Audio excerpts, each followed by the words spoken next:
Vou deixar aqui. Vamos lá. A resposta, eu fiz um compêndio aqui do que...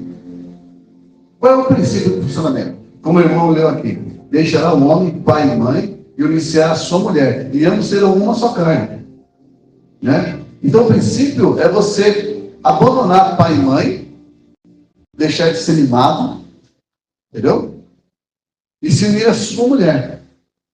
Pai e mãe agora não é mais família, pai e mãe agora é parente.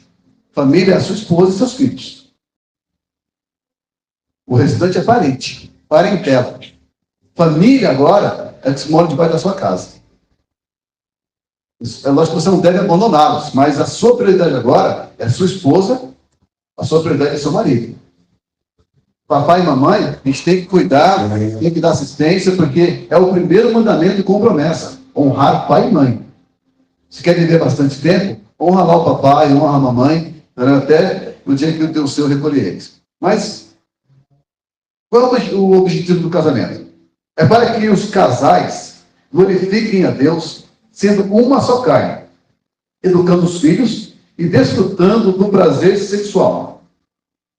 Assim como o ferro molda o ferro, Deus usa o ambiente da família para nos moldar também. Porque somos pessoas imperfeitas, que escolhemos nos juntar com pessoas imperfeitas para criarmos pessoas imperfeitas. Esse é o objetivo do casamento. Fazer com que nós venhamos a melhorar como pessoa. É no ambiente do casamento que você aprende a ser paciente. É no ambiente do casamento que você aprende a perdoar. É no ambiente do casamento que você se motiva. É no ambiente do casamento que você aprende o que é afeto. Quando o apóstolo Pedro perguntou para Jesus: Senhor, quantas vezes o meu irmão pecará contra mim e eu devo perdoá-lo? Quantas vezes? Então, eu penso que isso foi uma palavra profética para o casamento. 70 vezes 7 vezes por dia. Por dia, você exercita o perdão. Ou não? Alguns ainda dormem de mal, né? A gente vai entender que isso não é uma coisa boa a se fazer, né? Então, diante disso, nós podemos afirmar que não existe, irmãos, casamento perfeito. Repitam comigo: não existe casamento perfeito. E por que não existe casamento perfeito? Por quê? Somos imperfeitos. Não tem como você cobrar a perfeição de alguém, sendo que você não é perfeito. E quando você tem essa compreensão, muitas brigas poderiam ter sido evitadas. Quando eu era líder de jovens, o pessoal me procurava: ô irmão, tal, eu estou querendo namorar, tal, já falou com seus pais, tal. Não, meu pai autorizou, tal. Então tá bom. Aí vem lá: esse aqui é meu namorado, esse aqui é minha namorada, tal. Aí a gente ora, a gente orienta, tal, aquela coisa toda, né? Aí passa um tempo, as pessoas terminam o namoro.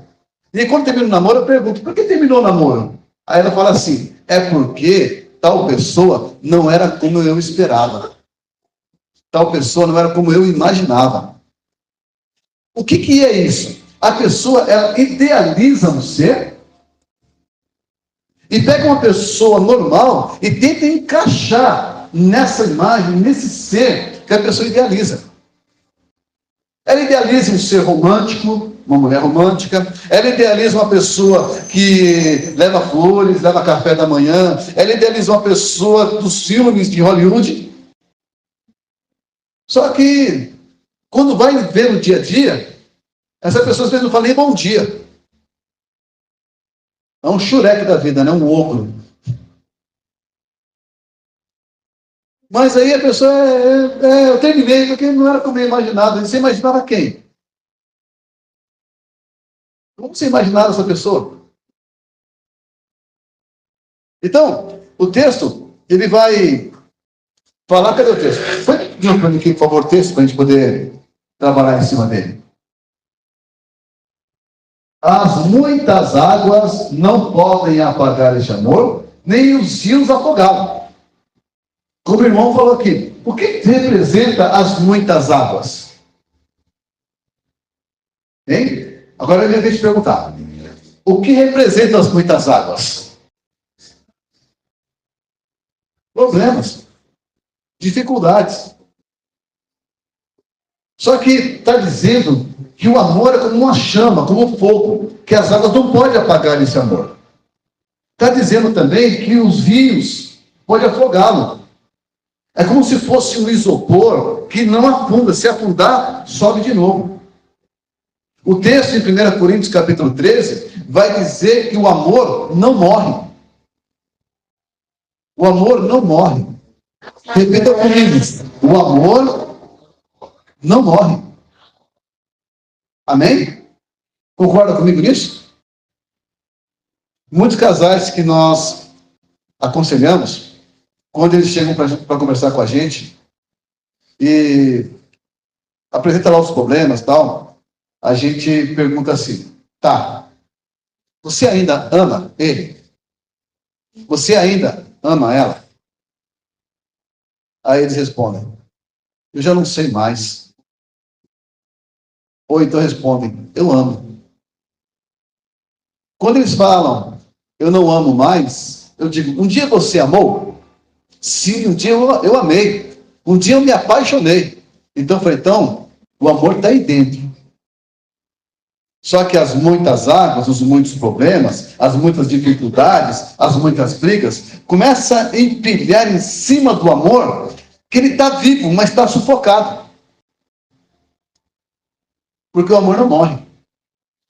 Então o que precisa ser feito? Precisa começar a tirar o entulho, começar a tirar o lixo, começar a tirar as coisas ruins, para que o amor possa voltar a brotar novamente. E isso tem a ver com perdão. Perdão. Queridos, perdão não é sentimento. Eu não sinto de perdoar. Perdão é decisão. Você decide se perdoa ou não. E o maior beneficiado do perdão não é quem recebe, mas quem dá. Perdoar é doar para alguém alguma coisa que ela não merece. Nós não merecemos ser salvos. Nós não merecemos estar aqui. Nós não merecemos ser chamados um outro de irmão. Nós não merecíamos. Mas Jesus deixou a sua glória, veio, viveu como homem, morreu a nossa morte, para que pudéssemos andar na vida dele. E hoje temos um Pai, que é o nosso Pai. E por conta do nosso Pai Celeste, nós temos uma filiação. Você é meu irmão. Então o amor não morre. Mas as muitas águas, muitos problemas, muitas dificuldades vêm e acabam fazendo com que fique uma chama. Mas hoje, como eu falei, nós vamos falar sobre coisas óbvias. Vamos edificar uma casa? Vamos? Então, coloca para mim aqui, Mateus capítulo 7, versículo 24.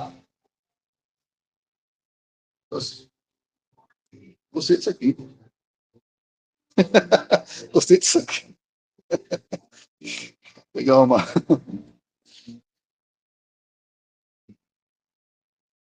Não esqueçam, as muitas águas não podem apagar e os rios não podem afogar. Tá bom? Então, todo aquele, pois que escuta essas minhas palavras e as pratica, assemelhá-lo-ei ao homem prudente que edificou a casa sobre... Preste atenção nisso. Pode passar. E desceu o quê? O quê? Rios. Assopraram os ventos e combateram contra aquela casa, e a casa não caiu, porque estava edificada sobre a rocha. Continua. E aquele que ouve essas minhas palavras e não as cumpre, compará-lo-ei ao homem insensato que edificou a casa sobre a areia. Desceu a mesma chuva, correram os mesmos rios e assopraram os mesmos ventos e combateram aquela casa, e a casa caiu. E foi grande a sua queda. Às vezes, né, bispo, a gente fala assim: e aí, irmão, como é que você está? Firmado na rocha, pastor, firmado na rocha. Né? Só que as pessoas, elas não se atentam que estar firmado na rocha, nas palavras de Jesus, é aquele que ouve as palavras de Jesus e as pratica. Quem ouve as palavras de Jesus e as pratica, ele é comparado ao homem prudente que edificou a casa sobre a rocha. E o que a palavra fala a respeito de nós, maridos, e nós, esposas? Tem dois textos que eu vou ler com você depois, que tem muita coisa ali que a gente não faz. Mas vamos edificar a casa? O que é que tem engenheiro aqui? Engenheiro, mestre de obra, pedreiro? Você é pedreiro, mestre de obra? Então vamos lá. Qual é a parte mais importante da casa?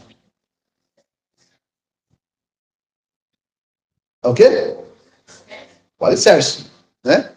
Então a base, o fundamento, é o que vai dar estrutura para a casa. Certo? Aí Jesus fala assim, que aquele que ouve as minhas palavras e as pratica é semelhante ao homem prudente que edificou a casa sobre a rocha. Então, a base da nossa vida, a estrutura, a fundação, o fundamento da nossa vida tem que ser a palavra de Deus. Mas vamos trazer aqui que a base da nossa vida tem que ser firmado na pessoa de Jesus. Ele é a rocha. Mas como estamos falando de casamento, a base do nosso casamento tem que ser o amor. Que não deixa de ser Deus. O apóstolo João falar que Deus é. Então, a nossa base tem que ser o amor. Depois vem as colunas. Primeiro você levanta-se a parede, depois a coluna, né? Mas vamos levantar aqui. Vamos supor que na nossa casa as paredes estejam levantadas. Vamos levantar aqui 4 colunas para a gente poder edificar a nossa casa. A primeira coluna que vai fazer com que a nossa base está estabelecida. A nossa base é Jesus, é Deus e a sua palavra. O apóstolo Paulo, ele vai falar, em 1 Coríntios, no capítulo 3, e ele, como construtor, ele estabeleceu um fundamento, que é a pedra angular, que é Jesus. E cada um de nós temos que verificar como estamos edificando sobre essa pedra. Então, a primeira pedra, a primeira coluna que eu quero que você verifique se ela está estabelecida na sua vida, no seu casamento, é a confiança. Primeira coluna que temos que estabelecer na nossa casa, no nosso relacionamento, é a confiança. Quem você leva na sua casa que você não confia? Com quem você se relaciona com que você não confia?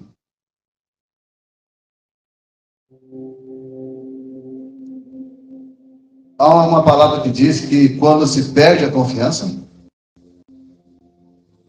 se perdeu tudo. Tem casais que levaram 30, 40, uma vida para construir uma confiança e por conta de uma atitude, joga tudo para baixo. Confiança é quando você sabe o que a outra pessoa vai fazer, que você pode confiar a sua vida para ela. Dentro do exército, existem uma avaliação entre os soldados, que eles fazem assim, para poder estabelecer quem vai ser o soldado destaque daquele ano. Eles fazem assim, coloca lá uma pesquisa e a pergunta é: quem você levaria para a guerra? Quem você confiaria a sua vida na guerra? E com base nessa pesquisa, eles acabam estabelecendo quem é o soldado que as pessoas confiam. Entre eles, a confiança é aquela situação lá do Gênesis, lá no Jardim do Éden. Antes da queda, marido e mulher, Adão e Eva, estavam nus, um diante do outro. Estavam pelados, não tinham vergonha. A confiança entre marido e mulher é essa nudez de espírito, nudez de alma, onde você pode chegar e falar para a sua esposa o que você está sentindo, onde a sua esposa pode chegar e falar para você o que ela está sofrendo. Confiança é aquela situação onde você não pensa, simplesmente você se entrega. Quer ver um exemplo bem simples para você entender o que eu estou falando? Quantos de vocês aqui, ao chegar aqui na igreja, olharam para essa cadeira que você está sentado aí e desconfiou se ela ia aguentar o seu peso ou não? O que você fez? Só sentou. Isso é confiança. A sua esposa, meu irmão, tem que ter essa mesma confiança em você.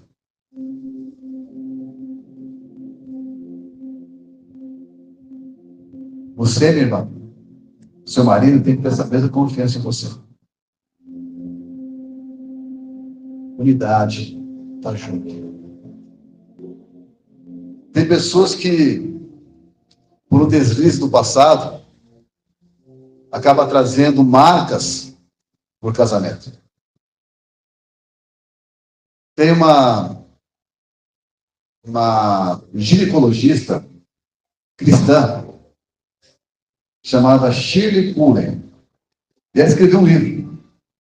O título do livro bem interessante. O livro é O Porquê do Ímen. Alguns estou falando aqui uma linguagem mais técnica, né? Para que você entenda, por que Deus colocou no órgão sexual da mulher aquela membrana que na primeira relação se rompe e há sangramento? Uma ginecologista cristã escreveu um livro com esse tema. E ela falou assim, lembra o texto que o irmão leu?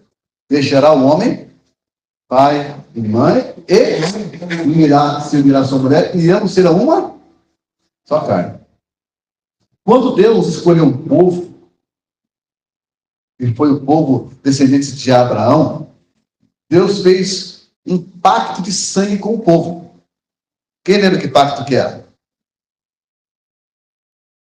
A circuncisão. A circuncisão era como se fosse hoje uma cirurgia de fimose, né, no órgão masculino. Todo macho nascido em Israel, todo macho que é da religião judaica, ao 8º dia ele tem que ser circuncidado. Então Deus, quando escolheu um povo, escolheu fazer uma aliança com ele, fazendo uma cirurgia no órgão masculino. Uma aliança de sangue. Essa mulher, ela fala que quando marido e mulher têm a relação onde há um rompimento da membrana, que há o sangramento, ali está sendo feita uma aliança de sangue. Por isso que Jesus vai citar as palavras do Antigo Testamento, dizendo que Deus abomina o divórcio, porque é uma aliança de sangue. Aí ela diz também que, citando o apóstolo Paulo, Efésios, que o homem é o cabeça da mulher e a mulher é o corpo. E aí ela diz que quando a pessoa, o homem, tem várias parceiras, espiritualmente falando, ele é uma cabeça que tem vários corpos. Quando a mulher tem vários parceiros, ela é um corpo que tem várias cabeças. Estão dando para entender? Visualizaram aí a aberração? Só que um dia, esse corpo e essa cabeça vão se apaixonar. E vão vir para o matrimônio. E quando eles vêm para o matrimônio, eles vêm, traz essa carga, traz esse peso. E por isso que muitas vezes o relacionamento, ele é... O homem, ele é ciumento, a mulher, ela é possessiva. Porque traz essa carga. Muitas vezes, irmãos, a gente não entende porque acontecem algumas coisas no nosso casamento. Não estou falando de maldição hereditária. Eu estou dizendo de consequências das nossas atitudes. E por conta desse passado, a mulher não consegue confiar no marido. Porque lá no passado, ela foi traída. Então, querendo ou não, ela traz essa carga e acaba o tempo todo desconfiando do marido. Às vezes, o marido, ele é possessivo, às vezes ele é ignorante, porque lá no passado, ele teve um relacionamento também abusivo. Uma mulher mandona, que pedia de fazer todas as coisas. Então, quando vem para o relacionamento, acaba trazendo esses traumas. Vamos tomar para o céu, quero falar uma coisa para você. Hoje, o Senhor vai quebrar cadeias aqui. O Senhor vai trazer libertação para você aqui hoje. Então, primeira parede, primeira coluna é a confiança. Segunda coluna que a gente tem que levantar é a coluna do respeito. Você precisa respeitar o seu cônjuge. Você precisa respeitar o seu amado, a sua amada. O que é respeito, pastor? Irmãos, às vezes você não respeita que a pessoa com quem você se casou, ela tem limitações. Lembra da pessoa que você idealiza e você acaba casando com uma pessoa que é diferente? Aí você fala, você podia ser assim, né? Você podia ser que nem um irmão lá, né? Você podia... Não, irmãos. Todos nós temos limitações. Respeite a limitação do outro. Respeite o defeito do outro. Você não é perfeito, não. Você também tem falhas. Respeite o sonho do outro. Invista. Respeite quando você for falar. Costumo dizer que palavras são como pregos na madeira. Você que der um prego, bater um prego na parede, tirou o prego, passou uma sacorrida, de boa. Prego na madeira, não. Você faz um buraco ali, tira o prego e fica o buraco.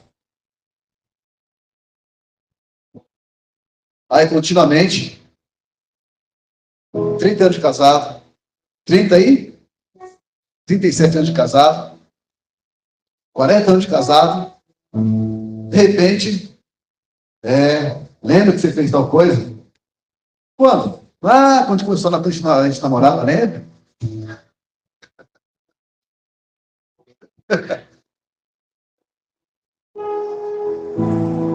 Respeite, irmãos. Respeite a pessoa com quem você casou. Respeito também é quando você fala para a pessoa onde você vai estar e ela ligar para você e você está lá. Em 30 anos de casado, Nunca. A minha esposa me ligou, eu falava assim, tal dia, tal hora eu vou estar em tal lugar. Perdão.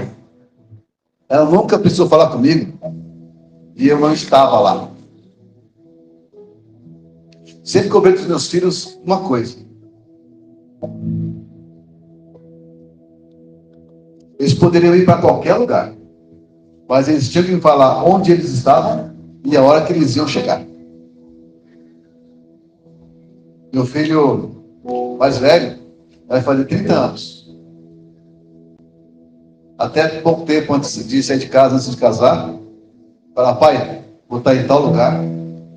Que hora você chega? Tal hora eu chego. Isso são princípios, é respeito. Porque alguém se preocupa com você. Respeito do que você vai falar. Cuidado com as suas palavras. A outra coluna, essa aqui, eu julgo que seja uma das mais importantes depois da confiança.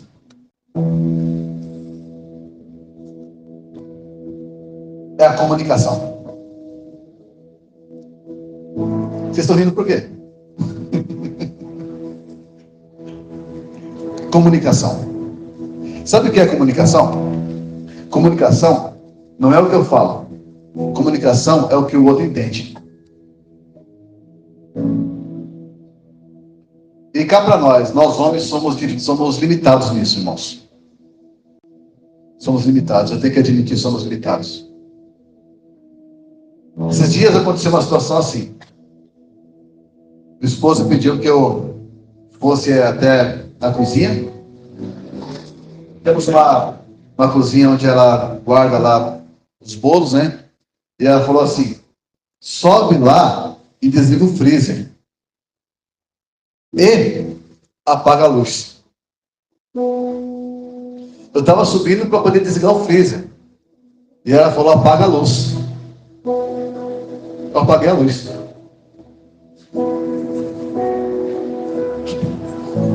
É só comigo que acontece isso, irmãos? É só comigo? Quem assim meio... Tá vendo? Isso foi defeito de fabricação. Entendeu? Culpa do Adão. Respeita a gente, irmãos. Irmãs, respeita a gente. Tá bom? Hã? É, né? E congelou todos os bolos, né? Então, teve um prejuízo depois, né? Mas respeita a gente. É que vocês conseguem, vocês irmãs, vocês conseguem cozinhar, lavar roupa, passar roupa, lavar quintal, quase que ao mesmo tempo. E vocês querem que a gente acompanhe vocês. Não dá. Esses dias eu troquei de lugar na cama com a minha esposa. Eu falei, vou trocar de lugar com ela. Porque parece que tem uma tomada do lado. Ela dorme 3, 4 horas e acorda assim, ligada no 220. Pelo visto, não é só Silvana não, né? Aí acorda fazendo um monte de coisa. E a gente acorda lá, depois das 6, meio lesado ainda, tal, né? E ela está no terceiro expediente dela. E eu não consigo acompanhá-la. Então, a comunicação, ela é muito importante. O que a Bíblia fala sobre comunicação? Lá no Gênesis 11, a Bíblia vai falar assim, que eis que o povo é um. Todos falam a mesma língua. E não haverá nada impossível para essa pessoa, para eles. Desçamos e confundimos os homens. Ali nasceu a Torre de Babel. Confusão de línguas. Então, todo mundo falava a mesma coisa, todo mundo se entendia, mas lá em Babel houve uma confusão. Agora ninguém entende mais o que se fala. Só que lá no Pentecostes, foi o contrário. Lá no Pentecostes, o Espírito Santo veio e todos falavam em línguas estranhas E todos que estavam ao redor, mais ou menos umas 40 nações, todos entendiam o que era dito. O maior milagre no dia de Pentecostes não foi o falar em línguas, mas foi se entender o que estava sendo dito. Se na sua casa vocês não conseguem se comunicar, peça ao Espírito Santo que faça na vida de vocês o mesmo milagre que ele fez lá em Pentecostes. Quando a gente fala de comunicação, a gente precisa conversar mesmo. A sua esposa, ela fica em casa, ela fica o tempo todo trabalhando, ouvindo rádio, ouvindo vídeos na internet, redes sociais, mas ela precisa que você pare para poder ouvir ela.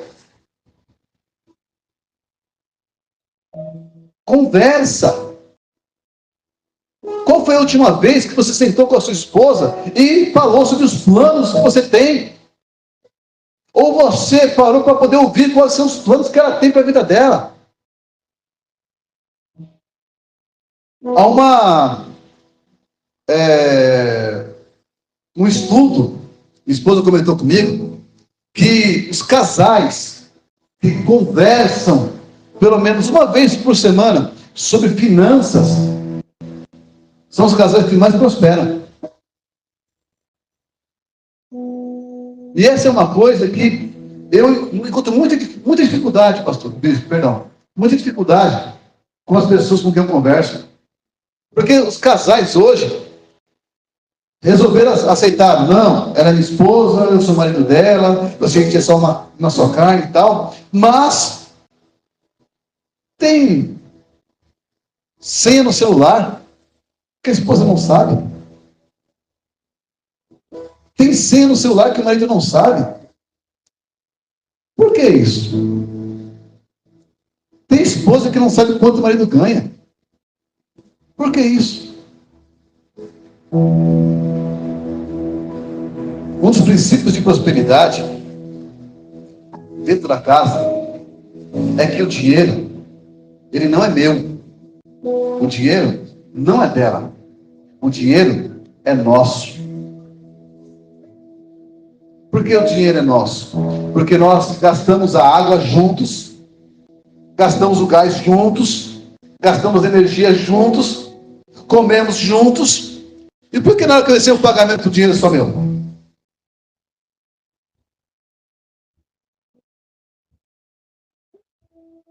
dinheiro é nosso. E aí eu parto para outra coluna da casa, que é a união. Lembra o que diz lá o Amós 3:3? Andarão dois juntos se não estiverem com acordo? Se você não concorda com a pessoa, você vai andar com ela? É lógico que o texto está falando de Deus. Se eu não concordar com Deus, eu não posso andar com Ele. Mas vamos trazer para a gente. Como é que você vai andar com uma pessoa que você não concorda com ela?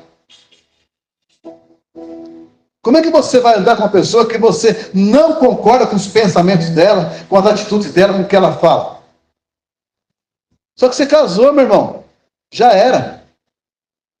Agora é orar para Deus mudar. Já casou, minha irmã? Já era. Agora é orar para Deus mudar.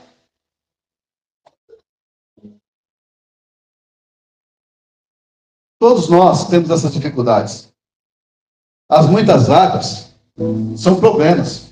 O problema na vida do crente, irmão, é igual a onda do mar. Quem foi para a praia sabe como é que é, né? Vem uma onda, vem outra onda, vem outra onda. Às vezes vem umas ondas mais fortes, tal, dependendo se você vai mais profundo. Problema na vida do crente, na vida do ser humano, é igual a onda do mar. Isso se cumpre uma promessa de Jesus na nossa vida. No mundo tereis? É isso.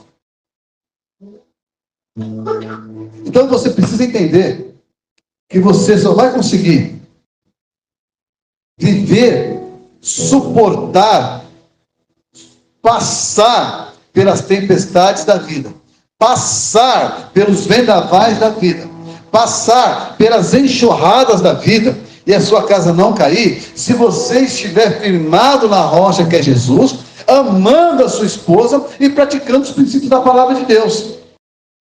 Quais são esses princípios? Agora sim, Efésios capítulo 5. Põe para mim aqui, por favor.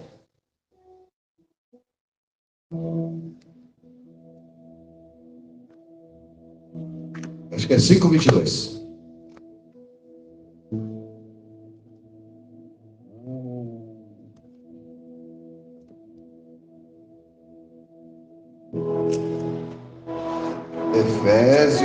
Efésios, capítulo 5. Isso mesmo, 22. Quem aqui já comprou coisa pela internet? Já comprou? Você já tiveram aquela frustração de se comprar uma coisa, criar uma expectativa, e quando chega, você fica frustrado porque não é aquilo? Já passaram por isso? É ruim, né? Não é ruim? Expectativa e realidade? Então, qual é a expectativa que nós temos para o casamento? Eu vou ler aqui. Vós, mulheres, sujeitai-vos aos vossos maridos como ao Senhor, porque o marido é a cabeça da mulher, como também Cristo é a cabeça da igreja, sendo ele próprio o salvador do corpo. De sorte que assim como a igreja está sujeita a Cristo, assim também as mulheres sejam em tudo sujeitas aos seus maridos. Amém, irmãs? É um amém meio xoxo assim, né? Não, né? É, pastor, é. Essa aqui é a expectativa. A realidade é bem diferente. E sabe por que a realidade é diferente, irmãos? Sabe por quê? Culpa nossa.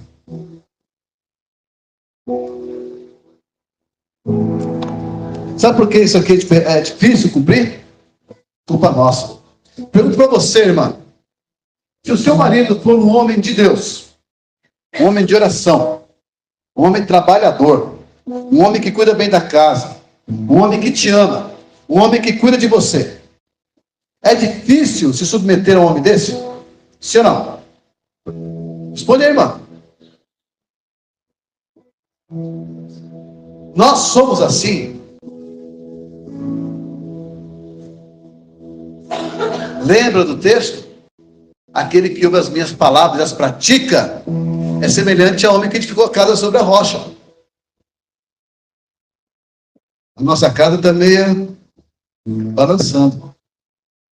Mas ele continua, versículo 25. Vós, maridos, amai vossa mulher, como também Cristo amou a igreja, e assim mesmo se entregou por ela. Como que eu vou amar minha esposa, apóstolo Paulo? Versículo 26. Para santificar, purificando-a com a lavagem da água pela palavra. Irmão, você é sacerdote da tua casa. Você tem que orar pela sua esposa. Você tem que orar pelos seus filhos. Você tem que levar a sua família em oração diante de Deus. Você é o provedor da sua casa.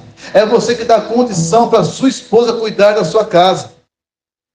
Aí você fala, pastor, mas eu tenho que cuidar da minha casa? É o que a Bíblia diz. Provérbios 16:1. A mulher sábia...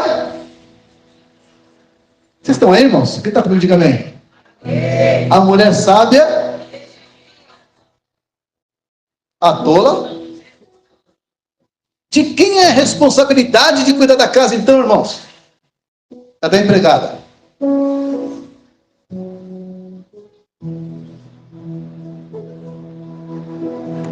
Eu quero trazer uma realidade para você. A Bíblia, desde o Antigo Testamento, estabeleceu para a mulher o cuidado da casa, o cuidado do marido e a educação dos filhos. Irmãos, quem fica em casa com a esposa sabe como é difícil. É um trabalho que não acaba. Cuidar de casa é um trabalho de enxugar gelo. Eu falo para a Silvana que ela tinha que ganhar um salário muito maior do que ela ganha.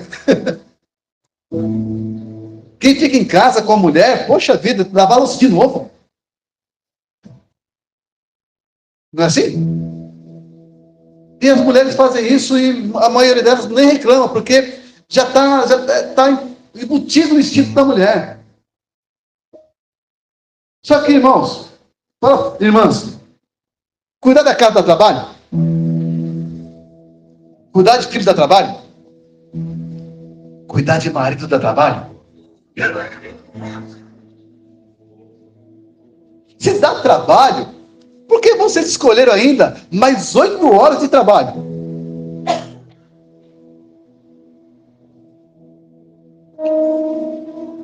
O dia tem 24 horas, dividido por 3 vezes 3 de 8.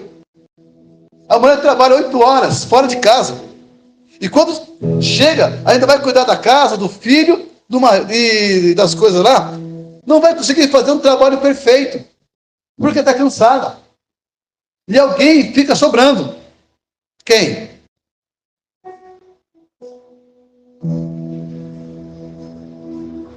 Sabe o que mais une o casal?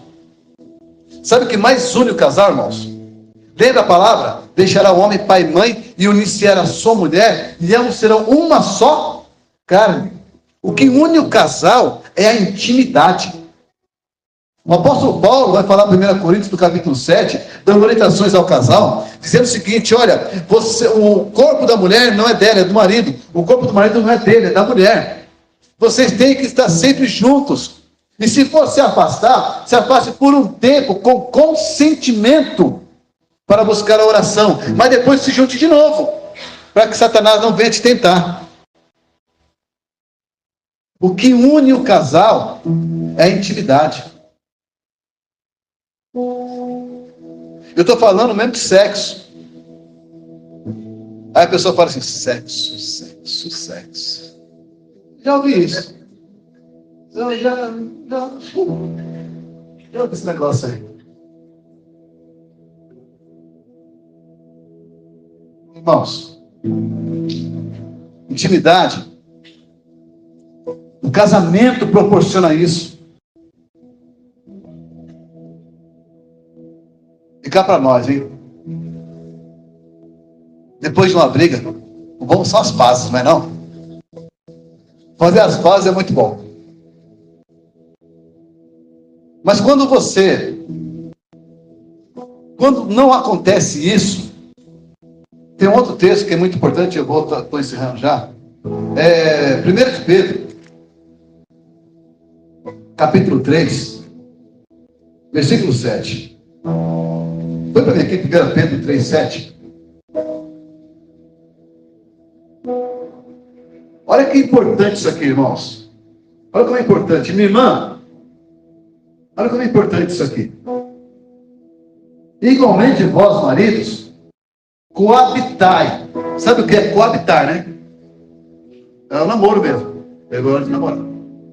Coabitai com elas com entendimento, dando honra à mulher como vaso mais fraco, como sendo vós os seus coerdeiros da grata vida, para que não sejam impedidas as vossas orações.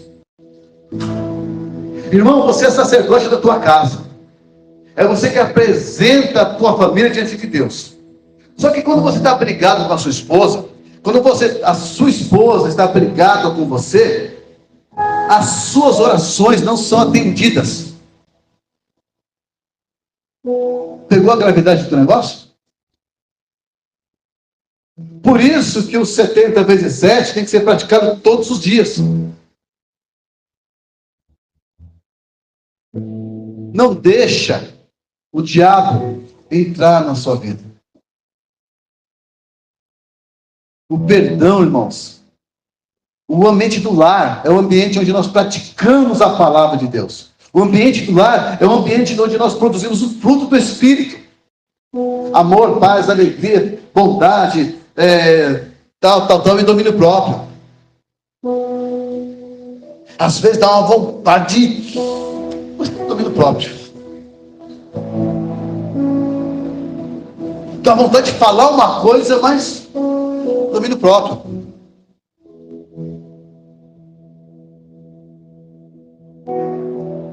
Um casal na Bíblia que é uma referência para nós é José e Maria. O pai e a mãe de Jesus terrenos. Quando a gente fala da Maria, Deus, ele se diminuiu tanto, a ponto de caber no berço. E todas as mulheres que haviam em Israel, Maria foi escolhida para ser a mãe biológica do nosso Salvador. Só que em Israel, a paternidade ela é tão importante quanto a maternidade. Porque o caráter do menino é formado pela presença do pai. O Talmud diz que o pai que não ensina a profissão para o filho faz dele um ladrão. Por isso que Jesus é o carpinteiro, porque aprendeu a profissão do pai. José e Maria, eles eram pobres, mas eles eram unidos. Quando Jesus tinha 12 anos, que ele ficou lá no templo, eles voltaram, e no meio do caminho, percebendo que Jesus não estava com eles, os dois voltaram para o templo atrás de Jesus. O José, ele não ficou culpando a Maria porque não cuidou do menino. A Maria não ficou culpando o José porque ele era menino, devia ficar com o pai.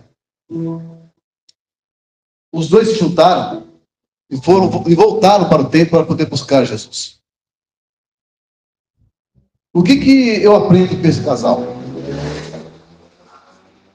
Que eles não estavam procurando um culpado na briga. Eles estavam procurando a solução. Muitas das nossas tempestades, muitos dos nossos ventos, muitos dos nossos rios que vêm e batem contra a nossa casa, às vezes somos nós mesmos que causamos. Às vezes você quer ganhar uma discussão. Você ganha a discussão. Beleza, parabéns para você. Mas fica uma semana sem se falar.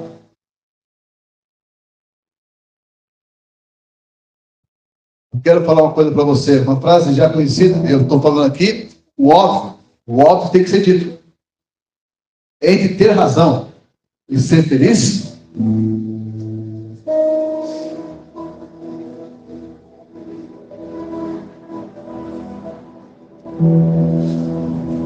porque o amor não morre. Que o Senhor te abençoe. Mas se você ficar de pé agora, de frente um para o outro, por favor.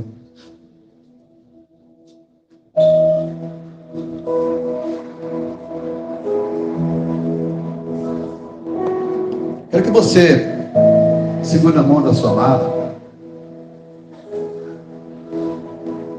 E você olhe nos olhos dela.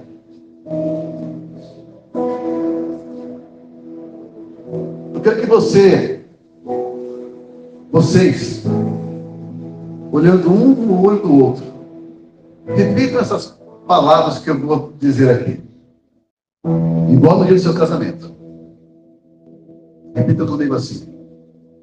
Um dia, lá no passado, eu te aceitei como meu marido, como minha esposa,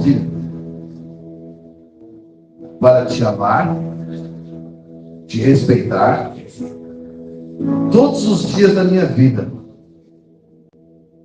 na alegria e na tristeza, na fartura e na pobreza, na saúde e na doença. Todos os dias da minha vida, até que a morte nos separe. Hoje, novamente, diante de Deus, e olhando nos seus olhos, eu renovo esses votos. Eu te amo. Dá um abraço nela. Dá um abraço nele. Fica assim. Fica assim. Fica abraçado. Senhor Deus, que esse abraço, Senhor, seja um abraço de renovação. Que esse abraço seja um abraço de perdão. Que esse abraço seja um abraço de consolidação. Que esse abraço seja um abraço de renovo. Que esse abraço seja um abraço de perdão. Que esse abraço, meu Deus, seja a continuidade do plano e o propósito que o Senhor tem para cada um deles. Ó Deus, que através desse abraço da Tua presença, toda maldição, todo laço do inferno, todo ciúme, caia por terra agora, Pai, no nome de Jesus.